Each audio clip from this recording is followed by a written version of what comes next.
Palm oil సాగు రైతుల పాలిట పాపాల సాగుగా మారుతోంది. అప్పుల పాలు చేస్తోంది. ధరల పతనంతో కనీసం పెట్టుబడి కూడా రావడం లేదని రైతులు ఆందోళన చెందుతున్నారు. కొన్నేళ్ల క్రితం విదేశాల నుంచి దిగుమతి లేకపోవడంతో ఇక్కడ ధరలు భారీగా పెరిగి లాభాలొచ్చాయి. ఇప్పుడు సగానికి సగం రేటు తగ్గిపోవడంతో ఏం చేయాలో తెలియక ఆందోళన చెందుతున్నారు అన్నదాతలు. కాకినాడ జిల్లాలో మెట్ట ప్రాంతంలో పామాయిల్ సాగైన ఆయిల్ ఫామ్ తోటలు ఎక్కువగా ఉన్నాయి. జగ్గంపేట నియోజకవర్గంలో పామాయిల్ గిరలపై ఆధారపడి వ్యవసాయం చేసేవాళ్లు ఎక్కువగా ఉన్నారు. ఈ పంట వేసిన మొదటి 4 ఏళ్లు ఎటువంటి దిగుబడి రాదు. 40 సంవత్సరాల వరకు ఆదాయాన్నిస్తాయి. వారానికి ఒకసారి పామాయిల్ గిలను ఫ్యాక్టరీలకు తరలిస్తారు. పామాయిల్ గిల మొదట తీయగా ఉంటుంది కాబట్టి కోతులు కూడా ఎక్కువగా నాశనం చేస్తున్నాయి.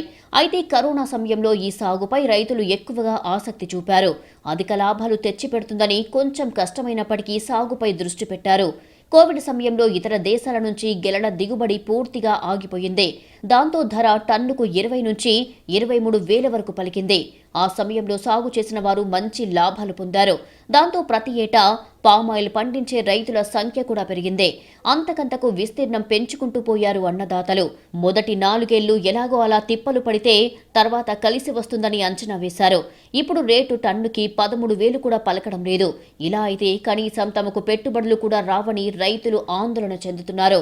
ఇది వరకు ఎకరానికి 15,000 అయ్యేది ఫస్ట్లోను. ఇప్పుడు 45 నుంచి 50,000 దాకా అవుతుందండి ఎకరానికి పెట్టుబడి. దిగుబడి చూస్తే తగ్గిపోయిందండి.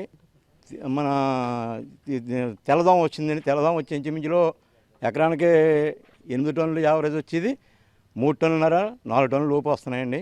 కోతులు కూడా కొంచెం ఇబ్బంది పెడుతున్నాయండి. ఒక ఎకరానికి 1 టన్ను ఎకరా 1 టన్ను అది కూడా పాడవుతుంది సార్. అది ఈ రేట్లు అయితే ఇప్పుడు ప్రస్తుతం జరిగేది 13,700 ఇస్తున్నారు, 740 రూపాయలు.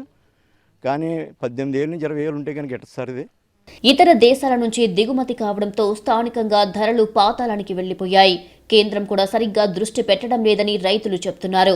దిగుమతి సుంకం ఎత్తివేయడం, సెజ్లపై సరైన విధానం లేకపోవడం కూడా ఒక కారణంగా చెబుతున్నారు. ఒక్కసారి ఈ సాగులోకి వచ్చిన రైతుల పరిస్థితి మళ్లీ వెనక్కి వెళ్లడానికి ఉండదు. ఆ పంట తీసేయాలంటే చాలా నష్టాన్ని ఎదుర్కోవాల్సి వస్తుంది. కౌలుకు సాగు చేసేవారి పరిస్థితి మరింత అధ్వానంగా తయారయ్యింది. ఒకవైపు రైతుకు డబ్బులు కట్టాలి. పొలం తీసుకున్నప్పటి పరిస్థితి వేరు, ఇప్పుడు పరిస్థితి వేరని ఆందోళన చెందుతున్నారు. స్థానికంగా పంట ఎక్కువైపోవడంతో డిమాండ్ ఉండడం లేదు. అంతర పంటలుగా పొగాకు, దుంపలు, కంది పంటలు వేసే అవకాశం ఉంది. కానీ అసలు పంటకే అంతంత మాత్రం ధర పలకడంతో ఇక తమ దగ్గర పెట్టుబడులు ఎక్కడి నుంచి వస్తాయని రైతులు ప్రశ్నిస్తున్నారు. ఇలాంటి పరిస్థితుల్లో రైతుల పరిస్థితి అగమ్య గోచరంగా మారింది.